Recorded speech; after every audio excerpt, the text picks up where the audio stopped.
ये जो आप YouTube पे वीडियो देख रहे हैं, क्या ये आपका फंडामेंटल राइट है? चलो इसको जाने दो। आप किसी गार्डन में वॉक पे चले गए हैं, आपको इलेक्शन में वोट करना है, तो ये सारे अधिकार क्या आपके फंडामेंटल राइट्स है? कोई बोल सकता है कि ये हमारे लीगल राइट्स है, ये किसी कानून के अंतर्गत हमें मिले हुए। तो फंडामेंटल इस वर्ड का क्या मतलब है? नहीं पता हो तो कोई टेंशन नहीं, ये मैं आपको बताता हूँ। Hello everyone, welcome back to Indian questioner. मैं हूं हिमांशु। आज हम देखेंगे एक ऐसा टॉपिक जो अक्सर आपने सुना होता है, फंडामेंटल राइट्स, मौलिक अधिकार।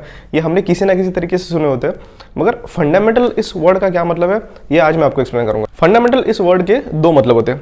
सबसे पहला कि it is guaranteed by the constitutional directly. Okay, मतलब जैसा हमने देखा था कि कॉन्स्टिट्यूशन क्या है, वो सुप्रीम डॉक्यूमेंट है, वो सबसे पहला डॉक्यूमेंट है आपके कंट्री का, वहां से सारी चीजों का ओरिजिन होता है। तो जाहिर सी बात है, अगर कॉन्स्टिट्यूशन में अगर कुछ लिख दिया हो तो उसको इंपॉर्टेंस बहुत ज्यादा रहेगा।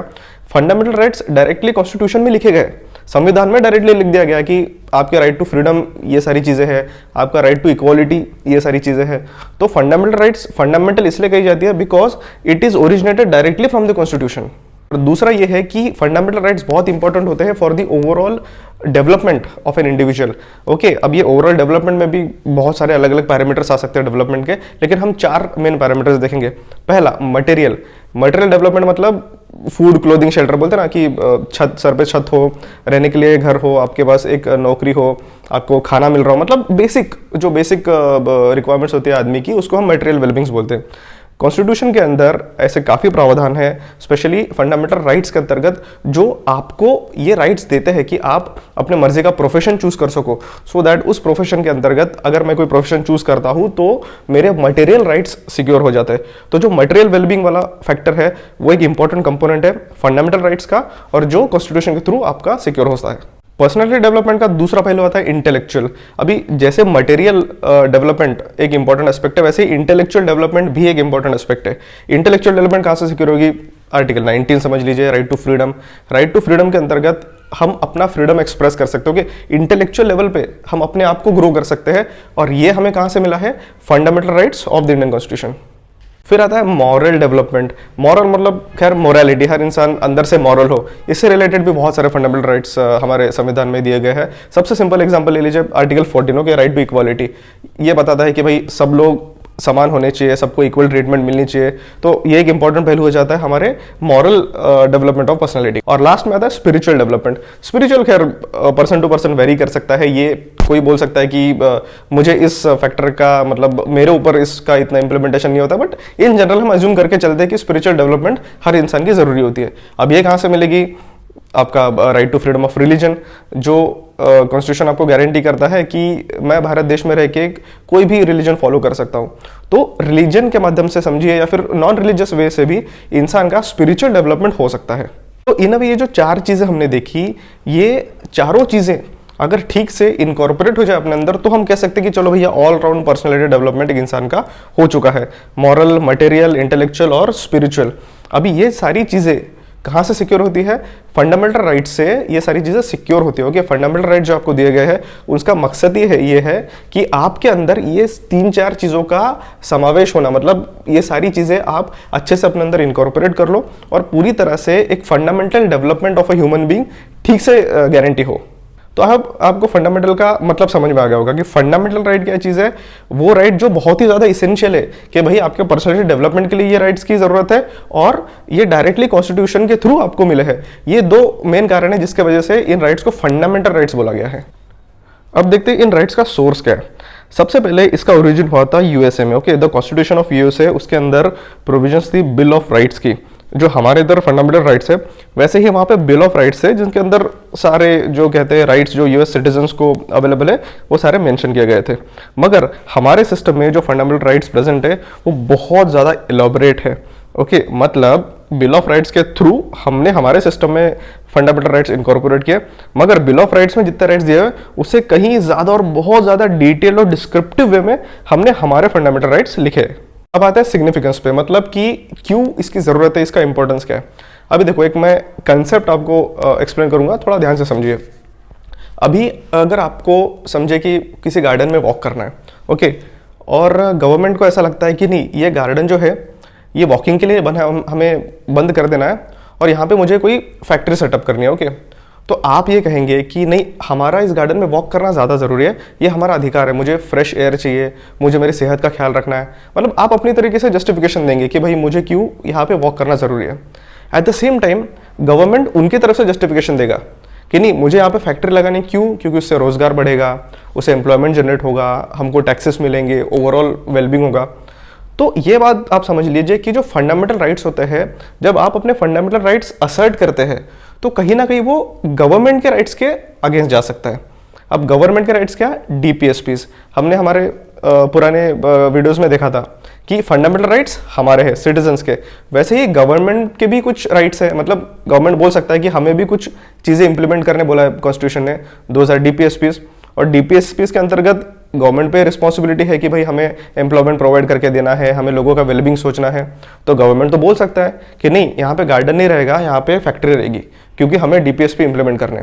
तो इन दो तरीके से क्या होता है, फंडामेंटल राइट्स हमारे और डीपीएसपी गवर्नमेंट के, ये तो दो चीज़ें कहीं ना कहीं क्रॉस हो जाती है। और ये फंडामेंटल राइट्स वर्सेस डीपीएसपी का जो पूरा मैटर है, ये बहुत सारे जजमेंट्स के थ्रू गुजरा, इस पर काफ़ी सारी बहस और चर्चा हुई। बाद में ऐसा डिसाइड किया गया कि इन दोनों का इंपॉर्टेंस बहुत ज़्यादा ज़रूरी है, मतलब किसी एक को दूसरे ऊपर ओवर पार नहीं किया जा सकता है। बट अभी यहाँ पे फंडामेंटल राइट्स के कंटेक्स्ट में अगर हम देखें तो भाई इंसान के राइट सिक्योर करना तो बहुत ज़रूरी है, इसलिए तो हमें आज़ादी मिली। मतलब इतना ब्रिटिशर्स को लड़ के उनको देश के बाहर भेजा, उसका मकसद ही क्या था कि लोगों को आज़ादी मिले, उनको राइट्स मिले। तो अभी फंडामेंटल राइट्स सिक्योर करने के लिए आर्टिकल 32 था, इस पर भी हमने एक वीडियो देखा था कि कैसे आर्टिकल 32 के द्वारा आप सुप्रीम कोर्ट तक जा सकते हैं अगर आपके फंडामेंटल राइट्स धोखे में आते हैं। तो जो पूरा माजरा है article 32 DPSP versus fundamental rights, ये सारा ओरिजिनेटी क्यों हुआ, क्योंकि लोगों को कुछ मूलभूत अधिकार देने हैं जो कि उनके लिए बहुत ज़्यादा ज़रूरी है। अगर ये अधिकार उनको नहीं दिए गए तो शायद उनका ठीक से डेवलपमेंट ही ना हो, गवर्नमेंट अपनी मर्जी से काम करेगी, लोगों के राइट्स वायलेट होते चले जाएंगे। इसलिए आर्टिकल 32 एक सेफगार्ड के तौर पे दिया गया, और ये सेफगार्ड देने का मकसद ही ये था कि लोगों के फंडामेंटल राइट्स ईजिली क्रॉस नहीं होने चाहिए। ओके, कुछ सर्कमस्टांसेस में फंडामेंटल राइट्स क्रॉस हो सकते हैं, गवर्नमेंट आपके फंडामेंटल राइट्स काट सकती है, मगर उसके लिए बहुत ही रीजनेबल ग्राउंड होनी चाहिए। अदरवाइज इन नॉर्मल सर्कमस्टेंसेस आपके फंडामेंटल राइट्स इन्फ्रिंज नहीं हो सकते।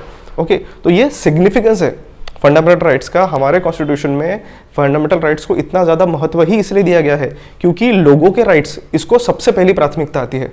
और इसीलिए फंडामेंटल राइट्स का जो पूरा सेक्शन है कॉन्स्टिट्यूशन का, उसको कहा गया है the Magna carta of Indian constitution. Significance के बाद चलिए कुछ कैरेक्टरिस्टिक्स देख लेते हैं। अब कैरेक्टरिस्टिक्स तो बहुत सारे हैं, उसमें से मैंने कुछ 5 मेन सिलेक्ट किए जो आपको आमतौर पे जानना जरूरी है। सबसे पहला देखते हैं, some available to the citizens while others available to foreigners as well. Simple सी बात है कि पूरे फंडामेंटल राइट्स में से कुछ चीज़ें हैं जो सिर्फ और सिर्फ भारतीय नागरिकों के लिए ही है, और कुछ है जो फॉरेनर्स को भी अप्लीकेबल है। मतलब कोई बाहर से कोई फॉरेनर्स आ जाते हैं इंडिया में तो कुछ फंडामेंटल राइट्स उनके लिए भी है। फॉर एग्जाम्पल आर्टिकल 14 क्या है, राइट टू इक्वालिटी, मतलब कानून के सामने सब इक्वल है। तो फॉर एग्जाम्पल अगर कोई फॉरेनर आ जाता है और एक इंडियन बंदा सामने खड़ा है, और अगर कोई चार्ज अगर किसी पे लगता है, मतलब से रॉबरी या फिर थेफ्ट का कोई चार्ज लगता है, तो ऐसा कभी नहीं होगा कि भाई इंडियन सिटीजन को कोई अलग ट्रीटमेंट दी जाएगी इसमें और फॉरेनर को कोई अलग ट्रीटमेंट दी जाएगी, नहीं, बिल्कुल नहीं। अगर कोई रॉबरी का चार्ज है, चोरी का चार्ज है, तो इंडियन सिटीजन को भी उसी तरीके से उसका ट्रायल होगा जैसे इस फॉरेनर का होगा। यहाँ राइट टू इक्वालिटी मेंटेन की जाएगी, आर्टिकल 14 लागू होगा। वैसे ही ऐसे बहुत सारे अलग अलग राइट्स है जो फॉरेनर्स के लिए अप्लीकेबल है इंडिया में। नंबर 2 आता है सबसे इंपॉर्टेंट, रीजनेबल रेस्ट्रिक्शंस। ओके, अभी देखो थोड़ी देर पहले मैंने आपको एक्सप्लेन किया था कि फंडामेंटल राइट्स जो सिटीजन्स के होते हैं वो कहीं ना कहीं गवर्नमेंट के डीपीएसपीज को क्रॉस करते हैं। तो जाहिर सी बात है गवर्नमेंट तो ये ट्राई करेगी ना कि भाई डीपीएसपी ठीक तरीके से इंप्लीमेंट हो, जो सारे उनको प्रिंसिपल्स कॉन्स्टिट्यूशन ने बोले हैं इंप्लीमेंट करने के लिए वो ठीक तरीके से इंप्लीमेंट कर पाए। तो इसीलिए कॉन्स्टिट्यूशन ने फंडामेंटल राइट्स को एकदम सुप्रीम मोस्ट नहीं बनाया है। कॉन्स्टिट्यूशन ये बोलता है कि फंडामेंटल राइट्स सिक्योर करने हैं, मतलब लोगों को उनके राइट्स देने हैं, but at the same time अगर बहुत ही ज़्यादा इंपॉर्टेंट सर्कमस्टेंसेस आ जाते हैं जहां लोगों के राइट्स क्रॉस करना पड़े, वायलेट करना पड़े, तो वो किए जा सकते हैं। उस कंसेप्ट को कहा गया है रीजनेबल रेस्ट्रिक्शन। ओके, ये वर्ड पे आप जरा फोकस कीजिए। It is not just a restriction on the fundamental right, it is a reasonable restriction. मतलब गवर्नमेंट जो रेस्ट्रिक्शन लगाएगी वो रीजनेबल होना चाहिए, वो पूरी तरह से जस्टिफाइड होना चाहिए। तीसरा आता है जस्टिसेबल, आर्टिकल 32। यस, अभी मतलब ये चीज़ हम काफ़ी बार डिस्कस कर चुके हैं। चलिए एक और बार इसका रिवीजन कर लेते हैं। फंडामेंटल राइट्स जस्टिशिएबल होते हैं, मतलब अगर आपका कोई भी फंडामेंटल राइट वायलेट हो जाता है तो डायरेक्टली आप कोर्ट भाग सकते हैं। उसके बाद क्या कैरेक्टरिस्टिक्स बहुत ही ज़्यादा रिलेट होता है उसके पहले वाले के साथ, मतलब आर्टिकल 32 के साथ ही। अगर आपका कोई फंडामेंटल राइट वायलेट हो जाता है तो आप सुप्रीम कोर्ट के पास डायरेक्ट अपील कर सकते हो। कोई ज़रूरत नहीं कि आप नीचे ट्रायल कोर्ट पे जाए, फिर वहाँ से ऊपर हाई कोर्ट में जाए, उसके बाद आखिरी में सुप्रीम कोर्ट में जाए। ऐसा बिल्कुल भी नहीं है। अगर आपका कोई राइट वायलेट होता है तो डायरेक्टली आप सुप्रीम कोर्ट का दरवाज़ा भी खटखटा सकते हैं। और आखिरी और बहुत ही इंपॉर्टेंट चीज़, अगर कोई फंडामेंटल राइट अमेंड करना है, मतलब उसको चेंज करना है, उसके पावर्स कम करने हैं, ज़्यादा करने हैं, तो वो कॉन्स्टिट्यूशनल अमेंडमेंट के द्वारा ही होगा। मतलब संवैधानिक संशोधन के द्वारा ही कोई भी फंडामेंटल राइट चेंज होगा। इसका रीज़न खैर बड़ा ही सिंपल है, बिकॉज फंडामेंटल राइट जैसा मैंने कहा वो तो संविधान में लिखे गए हैं। तो जाहिर सी बात है, अगर संविधान में लिखी गई कोई चीज़ आपको चेंज करनी है तो संविधान का संशोधन ही करना पड़ेगा, कॉन्स्टिट्यूशन को अमेंड करना पड़ेगा। तो किसी नॉर्मल बिल से या किसी नॉर्मल कानून से फंडामेंटल राइट्स चेंज नहीं हो सकते। ओके, उसके लिए आपको मतलब पार्लियामेंट को कॉन्स्टिट्यूशनल अमेंडमेंट ही करना पड़ेगा। बहुत सारे फंडामेंटल राइट्स जो होते हैं वो डायरेक्टली सेल्फ इम्पोज होते हैं, मतलब उसके लिए अलग से कोई कानून लाने की ज़रूरत नहीं है, पार्लियामेंट को कोई अलग से लॉ बनाने की ज़रूरत नहीं है, वो डायरेक्टली इम्प्लीमेंट हो जाते हैं। बट कुछ फंडामेंटल राइट्स ऐसे होते हैं जो इम्प्लीमेंट करने के लिए गवर्नमेंट को, मतलब पार्लियामेंट को अलग से कानून बनाना पड़ता है, अलग से लॉ बनाना पड़ता है, और उस लॉ के थ्रू, उस लॉ के इम्प्लीमेंटेशन के थ्रू वो फंडामेंटल राइट्स ग्राउंड लेवल पे इम्प्लीमेंट होते हैं। अभी यहाँ एक बहुत बड़ा मुद्दे का सवाल ये आता है कि अगर ऐसा कोई लॉ बनाना है, अगर ऐसा कोई कानून बनाना है जिससे फंडामेंटल राइट्स इम्प्लीमेंट हो। ओके, फॉर एग्जांपल अब समझ लीजिए कि आपको कहीं पे भी घूमना है, मतलब you want to roam around at different places, तो इससे रिगार्डिंग अगर कोई कानून बनाना है तो वो क्या यूनियन पार्लियामेंट बनाएगी या रिस्पेक्टिव स्टेट लेजिस्लेचर बनाएगी? उससे रिगार्डिंग कानून सिर्फ और सिर्फ पार्लियामेंट ही बनाएगी। Okay, I will repeat, fundamental rights implement करने के लिए अगर कोई कानून बनाना है तो वो कानून सिर्फ और सिर्फ पार्लियामेंट बनाएगी। रीज़न बहुत सिंपल है, अगर कोई पर्टिकुलर स्टेट असेंबली अगर कोई कानून बनाती है तो जाहिर सी बात है वो उस स्टेट असेंबली, मतलब वो स्टेट के लिए ही सीमित रहेगा। फॉर एग्जांपल, अगर महाराष्ट्र ने कोई कानून बनाया फंडामेंटल राइट्स इंप्लीमेंट करने के लिए, तो वो सिर्फ महाराष्ट्र में ही लागू रहेगा, वो उड़ीसा, बिहार, पश्चिम बंगाल वहाँ नहीं लागू होगा। मगर if parliament makes a law on fundamental right, वो पूरा यूनिफॉर्म रहेगा, वो पूरे भारत देश पर लागू होगा। और जाहिर सी बात है, फंडामेंटल राइट्स ऐसी चीज़ें जो पूरे भारतीय नागरिकों के लिए है, वो किसी पर्टिकुलर स्टेट के नागरिक के लिए नहीं है। तो इसीलिए वो पूरे भारतीय नागरिकों पर लागू हो, इसीलिए ही फंडामेंटल राइट्स वाले कानून सारे पार्लियामेंट बनाएगी और कोई रिस्पेक्टिव स्टेट लेजिस्लेचर नहीं बना सकती। तो बहुत ही सिंपल वर्ड्स में मैंने आपको फंडामेंटल राइट्स ये कंसेप्ट समझाने की कोशिश की कि एग्जैक्टली ये कंसेप्ट क्या है, उसको फंडामेंटल क्यों बोला जाता है, उसका इंपॉर्टेंस क्या है, और उसके कुछ इंपॉर्टेंट कैरेक्टरिस्टिक्स क्या है, वो किस तरीके से इंप्लीमेंट होता है।